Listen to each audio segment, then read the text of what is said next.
90 రోజుల కోర్సు పూర్తి చేస్తే చాలు 100% ప్లేస్మెంట్ సపోర్ట్ తో సాఫ్ట్వేర్ జాబ్ మీ సొంతం. వెంటనే కోడ్ జ్ఞాన్ డెస్టినేషన్ ని సంప్రదించండి.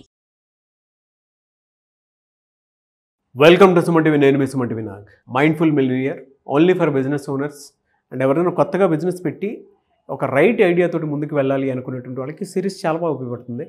సో కమింగ్ టు సబ్జెక్ట్, ఈరోజు మనతో పాటు brain and business coach Shravan Varanasi గారు ఉన్నారు. సో చాలామంది అంటే ఏదైనా బిజినెస్ చేయాలి అనుకున్నా, లేదు అనుకుంటే మనకు ఉండేటువంటి సైకలాజికల్ డిస్టర్బెన్సెస్ని క్లియర్ చేసుకోవాలి అనుకున్నా కూడా దానికి ఏమైనా సరే పర్మనెంట్ ఫార్ములాస్ ఉంటాయా, దాన్ని ఎలా ప్రాక్టీస్లోకి తీసుకువెళ్ళాలి అనేది. సో ఈరోజు మనతో పాటు శ్రావణ్ గారు ఉన్నారు, అది వారి మాటలోనే తెలుసుకుందాం. Hello sir. హలో నాగరాజ్ గారు. మైండ్ కంట్రోల్కి సంబంధించినటువంటి ఏదైనా పర్మనెంట్ ఫార్ములాస్ ఏమైనా ఉంటాయన్న? సో నాగరాజ్ గారు, ఎప్పుడైతే మనం మైండ్ అంటామో చాలా కాంప్లెక్స్ది.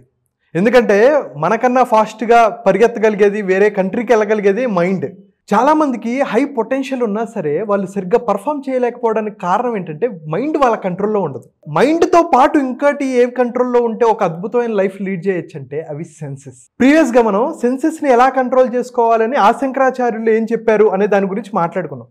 అయితే ఈ వీడియోలో first motivational speaker, the greatest motivational speaker అయిన శ్రీకృష్ణ పరమాత్మ ఏం చెప్పారు, అసలు సెన్సెస్ని ఎలా కంట్రోల్ చేసుకోవాలి, మైండ్ని ఎలా కంట్రోల్ చేసుకోవాలి అనే దాని గురించి మాట్లాడుకుందాం. అయితే ఆయన భగవద్గీతలో ఒక అద్భుతమైన శ్లోకం చెప్పారు. యదా సంహరతే ఛాయం కూర్మోగానివ సర్వసః ఇంద్రియానిం ఇంద్రియార్థేభ్య తస్య ప్రజ్ఞా ప్రతిష్ఠిత.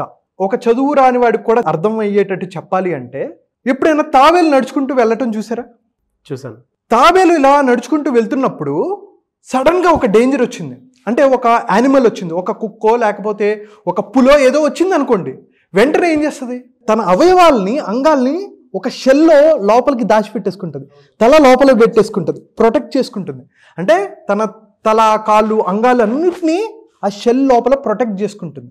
ఎలాగైతే ఒక డేంజర్ వచ్చినప్పుడు ఒక తాబేలు తన షెల్లోకి దాక్కుంటుందో, ఒక తెలివైన వాడు, స్థితప్రజ్ఞుడు తనను నాశనం చేసేవి ఏవైతే తన చుట్టుపక్కల ఉంటాయో దాని నుంచి పక్కకి వెళ్ళిపోతాడు అని చెప్పటమే ఈ శ్లోకం యొక్క ఉద్దేశం అన్నమాట.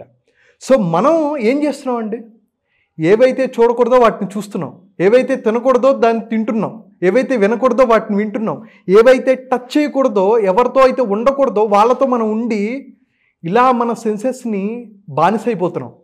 కానీ ఎప్పుడైతే మనం సెన్సెస్కి మాస్టర్ అయ్యి సెన్సెస్కి బానిస కాకుండా ఈ సెన్సెస్ని కంట్రోల్ చేసుకోగలిగేంత ఒక మాస్టర్ అవుతే లైఫ్ ఎంత అద్భుతంగా ఉంటుంది. ఎంతమంది మనం చూస్తున్నామండి అక్రమ సంబంధాలు పెట్టుకొని లైఫ్ని నాశనం చేసుకుంటున్న వాళ్ళు ఉన్నారు. అంటే వాళ్ళు ఎంతో స్థాయికి వెళ్ళినా సరే, ఈవెన్ మనం టైగర్ వుడ్స్ గారు కానీ ఎంతోమంది పెద్ద పెద్ద వాళ్ళు, మనం వాటి గురించి వీడియోస్ కూడా చేసాం. వాళ్ళు లైఫ్లో ఎంతో సాధించినా సరే ఒక తప్పుడు నిర్ణయం వల్ల, ఒక తప్పుడు పని వల్ల వాళ్ళు అధపాతాళానికి పడిపోయారు. సో శ్రీకృష్ణ పరమాత్మ అదే చెప్తున్నారు. మీరు చెప్పిన ఫార్ములా చాలా బాగుంది. నాకు కూడా తాబేల్లానే సేమ్ అదే ప్రొటెక్షన్ కావాలని అనుకుంటూ ఉంటాను. ఓకే, బట్ అది మంచో కాదో అనేది కూడా నాకు అర్థం కాదు కొన్నిసార్లు. మరి దానికి ఎలా క్లియర్ చేయగలుగుతాము? అరే అది నన్ను ప్రభావితం చేస్తుంది, అది నన్ను చెడుదారిలోకి తీసుకెళ్తుంది అనే కూడా కొన్నిసార్లు అవగాహన ఉండదు కొంతమందికి. కాబట్టి అదే చూస్తూ ఉంటారు, నాశనం అయిపోతూ ఉంటారు, విపరీతంగా తాగుతూ ఉంటారు, విపరీతంగా చేయకూడని పనులన్నీ చేస్తుంటారు. అయితే వీటన్నిటి నుంచి బయటికి రావాలి అంటే దాని వెంటనే ఇంకొక శ్లోకం చెప్పారు. అదేంటంటే విషయా వినివర్తంతే నిరాహారస్య దేహః రసవజ్యం రసోప్యస్య పరం దృష్ట్వా నివర్తతే. సింపుల్గా చెప్పాలి అంటే మనకి చిన్నప్పుడు ఏవైతే ఎక్సైట్మెంట్ చేసాయో కొంచెం ఏజ్ పెరిగిన తర్వాత అవి ఎక్సైట్మెంట్ చేయవు. మీకు ఒక బొమ్మ ఇచ్చాను అనుకోండి, చిన్నప్పుడు మీరు దాన్ని పక్కన పెట్టుకొని పడుకుంటారు, ఆడుకుంటారు, ఎంజాయ్ చేస్తారు. అదే బొమ్మ మీకు ఇప్పుడు ఇస్తే బాగుంది అని చెప్పి పక్కన పెట్టేస్తారు. బొమ్మ ఏమైనా మారిందా? మారలే. ఏమైంది? మీరు మెచ్యూర్డ్ అయ్యారు, మీరు ఉన్నత స్థాయికి వెళ్ళారు, మీ మెచ్యూరిటీ లెవెల్, మీ మైండ్ లెవెల్ పెరిగింది, మీరు ఇంకా ఎన్నో వాటికి ఎక్స్పోజర్ అయ్యారు. అలాగే ఒక మనిషి ఉన్నత స్థాయికి వెళ్తే స్పిరిచువల్ లెవెల్ని కనుక దాటుకుంటూ వెళ్ళి ఈ మెటీరియలిస్టిక్ నుంచి తను స్పిరిచువల్ లెవెల్ని కనుక కనెక్ట్ చేసుకోగలిగితే, మైండ్ఫుల్నెస్తో ఉండగలిగితే ఇలాంటివన్నీ చాలా చిన్నగా అనిపిస్తాయి. ఎందుకంటే కొంతమంది టాప్ ఐఐటీలో చదివి గొప్ప గొప్ప కాలేజీల్లో చదివిన వాళ్ళు మాంక్స్ అయ్యారు. వాళ్ళకి థ్రిల్ చేయదు ఒక మందు, సిగరెట్ లేకపోతే వేరే వాళ్ళని థ్రిల్ చేయవు. ఎందుకంటే వాళ్ళు ఆ లెవెల్ని దాటిపోయారు. నేను ఒక ఎగ్జాంపుల్ చెప్తాను, నా సింపుల్ ఎగ్జాంపుల్, మిగతా వాళ్ళందరివిగా. ఒకప్పుడు నేను ఐపీఎల్ మ్యాచ్ వస్తే నేను రోజు 4 గంటలు చూసేవాడిని. ఒక ఐపీఎల్ మ్యాచ్ ఆల్మోస్ట్ ఒక 7ంటికి స్టార్ట్ అవుతే 11 వరకు ఉంటుంది. దాంట్లో ఒక 2-3 గంటలు నేను మ్యాచ్ చూసేవాడిని. అలా ఎన్ని రోజులు చూసేవాడిని? ఐపీఎల్ జరుగుతున్న ఒక 30 రోజుల్లో 40 రోజులు 45 రోజులు నేను మ్యాచ్ చూసేవాడిని. అంటే నా టైం ఎంత స్పెండ్ అవుతుంది? 40 రోజులు ఇంటూ 3 గంటలు 120 గంటలు నేను స్పెండ్ చేస్తున్నా. కానీ ఎప్పుడైతే నా లైఫ్ మీద నేను కంట్రోల్ తీసుకురావాలి, నేను ఉన్నత స్థాయికి వెళ్ళాలి, నాకు ఒక పెద్ద లక్ష్యాన్ని నేను ఏర్పరచుకొని నేను సమాజానికి ఏదో ఒకటి చేయాలి, నేను ఎక్కువ డబ్బులు సంపాదించుకోవాలనే లక్ష్యం నేను ఎప్పుడైతే పెట్టుకున్నానో నేను ఇప్పుడు సంవత్సరానికి 5 గంటలు కూడా చూడట్లేదు. అంటే ఏంటి? శ్రవణ్ మారాడు. అవన్నీ ఉంటాయి, మనకి డిస్ట్రాక్ట్ చేసేవన్నీ ఉంటాయి. అలాగే చాలామంది గొప్ప స్థాయికి వెళ్ళారు. మనం కూడా అందరూ గొప్ప స్థాయికి వెళ్ళాలి అంటే టెంపరరీ ఇన్స్టెంట్ ప్లెజర్ని కాకుండా లాంగ్ టర్మ్ గోల్ బేస్డ్గా వెళ్తే అప్పుడు విజన్ మారుతుంది, థింకింగ్ మారుతుంది, వాళ్ళు అనుకున్న లక్ష్యాలు ఈజీగా సాధిస్తారు ఎప్పుడైతే వాళ్ళ సెన్సెస్ని మైండ్ని కంట్రోల్ చేసుకోగలిగితే. ఫార్ములా చాలా బాగుందండి. ఒక వెపన్ని ఎప్పుడు ఎలా యూటిలైజ్ చేస్తే బెటర్గా ఉంటుందో అలా ఉందన్నమాట. థ్యాంక్ యూ అండి, థ్యాంక్ యూ సో మచ్. చాలామంది మైండ్ఫుల్ మిలియనియర్ సిరీస్ సెషన్స్ అంటే క్లాసెస్ ఎప్పుడెప్పుడు ఉంటాయని చెప్పేసి అడుగుతున్నారు. ఎప్పుడుండే అవకాశం ఉంటుందంటారు? సో నాగరాజ్ గారు, నేను ఎప్పటి నుంచో సెషన్స్ చెప్పాలని ఇంట్రెస్ట్తో ఉన్నాను. సో ఎన్నో మనం బ్యాచెస్ చేసాం, అద్భుతమైన రిజల్ట్స్ వచ్చాయి. అయితే ఈసారి చాలా ప్రత్యేకం.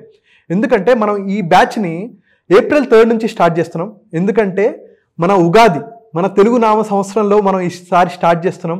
సో ఎవరైతే గోల్స్ పెట్టుకున్నారో 2025లో నేను ఏవైతే గోల్స్ పెట్టుకున్నానో వాటిని మేనిఫెస్ట్ చేసుకోవాలి, వాటిని నేను రిజాల్వ్ చేసుకోవాలి అని అనుకుంటున్నారో, అప్పుల బాధల్లో నుంచి బయటకు వచ్చి ఒక అద్భుతమైన లైఫ్ని లీడ్ చేయాలనుకుంటున్నారో, అటు పర్సనల్ లైఫ్లో కానీ, ప్రొఫెషనల్ లైఫ్లో కానీ, ఫినాన్షియల్ లైఫ్లో కానీ, రిలేషన్షిప్ పరంగా కూడా ఒక అద్భుతమైన లైఫ్ని లీడ్ చేయాలనుకుంటే ఈ మైండ్ఫుల్ మిలియనర్ చాలా బాగా ఉపయోగపడుతుందండి. ఇది ఆల్మోస్ట్ 10 days ఉంటుంది ప్రోగ్రామ్. సో ఎవరైతే 360 degreesలో లైఫ్ని అద్భుతంగా లీడ్ చేయాలి అని అనుకుంటే, అటు mental health, physical health, emotional health, spiritual health, మనం ఎన్నో టాపిక్స్ మాట్లాడుకుంటాం. అండ్ అలాగే ముఖ్యంగా అప్పుల బాధల్లో ఉండి ఎలా బయటికి రావాలి, ఎలా వాటిని రిజాల్వ్ చేసుకోవాలి, అప్పుల్ని ఎలా పే చేయాలి అనేది కూడా కన్ఫ్యూజన్ ఉంటే మనం డీటెయిల్గా మనం మాట్లాడుకుంటాం. అండ్ అలాగే ప్యాసివ్ ఇన్కమ్ మోడల్స్ని ఎలా బిల్డ్ చేసుకోవచ్చు, ఇన్కమ్ని ఎలా 3x 4x ఎలా చేసుకోవచ్చు అనే డిఫరెంట్ కాన్సెప్ట్స్ ఉంటాయి. ఖచ్చితంగా నేను చెప్పేది, మీ టైంని, మీ ఎనర్జీని, మీ ఫోకస్ని, మనీని మీరు మేనేజ్ చేసుకోవాలి అని అనుకుంటే ఈ సెషన్స్ 10 రోజుల పాటు మీ లైఫ్లో ఒక అద్భుతమైన షిఫ్ట్ అనేది వస్తుంది అంటలో ఎటువంటి సందేహం లేదు. సో కింద కనిపిస్తున్న నెంబర్కి మీరు కాల్ చేసి ఇమ్మీడియట్గా రిజిస్ట్రేషన్ చేసుకోవచ్చు. Anyways thank you so much Shravan గారు. థ్యాంక్ యూ అండి, thank you so much Nagaraj గారు. చూసారు కదండి వీడియో. ఈ వీడియోపై మీ అభిప్రాయం కమెంట్ బాక్స్లో పోస్ట్ చేయండి. ముఖ్యంగా మీరు కనుక మైండ్ఫుల్ మిలియనియర్ సెషన్లో కనుక అటెండ్ అవ్వాలి అనుకుంటే April 3 నుంచి బ్యాచ్ స్టార్ట్ అవుతుంది. స్క్రీన్ మీద మీకు కాంటాక్ట్ నెంబర్ కనిపిస్తుంది, దానికి మీరు కాల్ ఆర్ మెసేజ్ వాట్సాప్ చేసి ఎన్రోల్ చేసుకోండి. ఈ వీడియో లైక్ చేయండి, షేర్ మాత్రం తప్పకుండా చేయండి. ఇలాంటి మరిన్ని వీడియోస్ కోసం మా ఛానల్ ఫాలో అవ్వండి. Thank you. సుమన్ టీవీలో మీ పర్సనల్ అండ్ బిజినెస్ ప్రమోషన్స్ కోసం కింది నెంబర్కి కాంటాక్ట్ చేయండి.